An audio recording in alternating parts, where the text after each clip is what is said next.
Hey, what's up everybody? This is Work501. Today I want to show you guys one of the best boss killing builds for Amara. Now I think this is the top 3 builds that Amara has that are specifically built for killing bosses. I think she probably has the most actual choices when it comes to making builds specifically for farming bosses, and she has quite a bit more choices than I think the other characters do. So I'm going to be doing videos, quite a few videos on builds that are specifically built for killing bosses, just because Amara's kind of the best built character overall. She has so many choices and is just in such a strong spot in the game right now. And this build is definitely much more used right now because it uses the new class mod. So pretty much everybody has been running kind of a version of this. So let's go straight into the talents. So we are using the Spiritual Driver class mod for this build, and with using this class mod, you have to go into the Brawl skill tree to get Mindfulness. So I go 5 to 5 Root to Rise for max HP increase, just to get tankier. 3 into Personal Space just for possible damage increases depending how close to the boss you are. 2 into Helping Hands just from some damage reduction, then Rest into Mindfulness. Same star was just the last point I had, and there really wasn't anything that great to go into. Sometimes you'll get use out of this, but not usually that much. Then we're going to the Mythical Assault, 1 into Do Harm and 1 into Violent Tapestry just to have them and to get lower in the tree. 3 into Fast Hands, pretty much just for the reload speed. 5 into Restless, this is super important. The cooldown rate is really massive. Transcend, this is a pretty good one as well because you get it for 12 seconds and you get critical damage and accuracy, which accuracy is more important than you would think. And this after using an action skill, so any boss you can burst down without immunity phases are pretty much going to die before 12 seconds. Any boss with immunity phases, you'll usually have another action skill up to continuously have this up. 1 into Alacrity, just for extra reload speed, may need to get lower in the tree. 1 into Ascend, not really for anything, may need to get lower in the tree. A lot of this stuff really isn't doing much of anything in this build. 3 into Firm Rest, which is really important, especially because we're using mainly Malimon weapons and the charge speed is pretty massive. Then Wrath for gun damage increase, and that doubles after your action skill, which is a pretty big damage increase, 40%. Then Festive Elements, we go 5 into Anima, which gives you just status effect damage increase.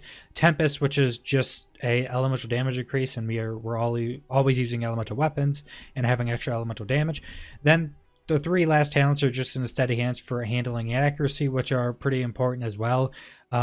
You want as accurate a weapon you can get because you're moving so fast, and you want to be able to hit crits as easily as you can, especially since you're already moving so fast, so it's already harder. So you don't want a weapon with crazy recoil while doing that. Now, the reason I didn't go lower into the Mythical Assault tree is with this build, you don't need the extra action skill ability on pretty much any boss outside of the raid. You will not need an extra skill. And if you're facing immunity bosses, using that extra action skill isn't really going to come up, because if you don't use the other action skill right after the second one, you're going to be halfway through a cooldown through your action skill ability being back up for usage, and then if you use the second basically stack of Avatar, it resets the cooldown of your action skill again, so then it's just longer. And usually how the immunity phases of bosses come out to be is it really doesn't work in favor of Avatar that much. So that's why I don't use that. The reason I don't go down into Forceful Expression is because you really can't, when having to go down to Mindfulness, to get a lot of damage from your class mod. And with that, I really want Restless with this build, and you really can't go into this, go into Restless, and then go all the way down. And also the From Rest and Wrath talents are very, very good for this build and increase the damage by a lot. So that's why I don't go down to the capstones for either one, but I think this build is still very, very good without them. Now, as we went over Spiritual Driver, I have a weapon charge speed, which is good. My 2 other rolls really don't help this build or the specific weapon I'm using whatsoever. So if you want to get better rolls with this, definitely weapon charge speed if you're using melee on weapons, and then just other damage increases would be a pretty big increase to this build. So I definitely could use a better class mod. Now, what you want for the talent rolls on this class mod is 3 into mindfulness, which I have. That's a main thing you want because that's as high as spiritual as rest or mindfulness can roll on this class mod is +3. You can't get +4, +5. So that's what you want because that will increase the damage. And what this does is when you use your action skill, you apply your action skill element to yourself, and when you're moving around, you get gun damage increase. The faster you're moving, the higher the gun damage increase.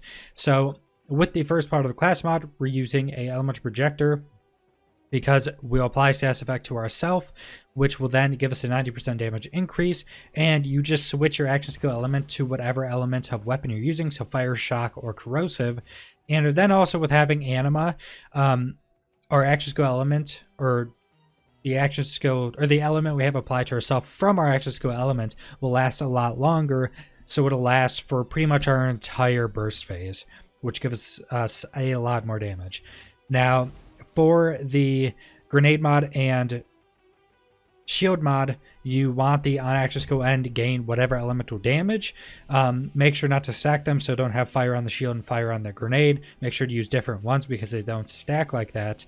But pretty much you just switch these up into whatever boss you're farming. So if you're farming, say something like Billy the Anointed, you're going to want fire on one of these, and then whichever other element you have that does 100% damage to health, so you're not getting any damage reduction from that element. If you're facing something like Traunt, you would want actually something with shielding like Traunt, you would actually want shock damage and then radiation damage, because on True Vault Hunter mode, radiation damage does extra damage versus shielding. I don't think I actually switched to that for my Traunt kill, but you can do that. So, and if you need to know what element does what amount of damage to like health, armor, or shielding, it's actually different between normal mode and True Vault Hunter mode. So just Google it. The first picture that you'll find is actually a really good one that shows you then very easily which one does what to what type of health. So for the main weapons we're using, the main thing you're going to want are either the Anointed, this is the lesser one, but the Anointed for after using Phase Cast, weapon damage decreased by 250% for a short time. That one is the lesser one, but still very good. Then after using Phase Slam, weapon damage decreased by 300% for a short time. So you want either of those, and you can just switch. For Phase Cast, I usually just use Reverberation because I think this is the highest damage, pretty much. So that, whichever Phase Cast you want, and then just Phase Slam, depending on which Anointed you have. Also, if you're on PC, I don't know how you actually do it on console because I don't have a console, but if you want to cancel a Phase Slam, you basically just macro a dance to whatever button you want. Then right when you cast Phase Slam, click the dance, and it will cancel the Phase Slam like it did right there. So that's just a quick tip. If you want to do that. And the main weapon I'm using are Cutsmans. Cutsmans with these Anointed are still absolutely ridiculous. You can use stuff like Maggie's can be pretty decent. Crossroads can be pretty decent. Anything that's going to be really good boss damage with these Anointed are just going to be absolutely insane, especially since you're also getting really high damage from your Spiritual Driver just running around. Then you have Elemental Projector, procced. You're getting massive amounts of damage. So pretty much any good boss killing weapon, good single target damage weapon is going to be good. Now the Cutsmans are insane, probably the best for this. And also, if you don't know how the Cutsman really works, you shoot this line that basically extends out. And how it actually works is if I go far back here, you'll see it hit one time because the center line only hits once. So as you see, the line gets bigger and bigger as it goes. So if I go far back here, the line hits once because the edges aren't hitting. Now, the edges, you'll see they're basically these like fiery balls or different colored balls, whatever element you're using. So if you shoot to the side of the target, if it's a smaller target, most of the bosses are big, so you really don't have to worry about this much at a time.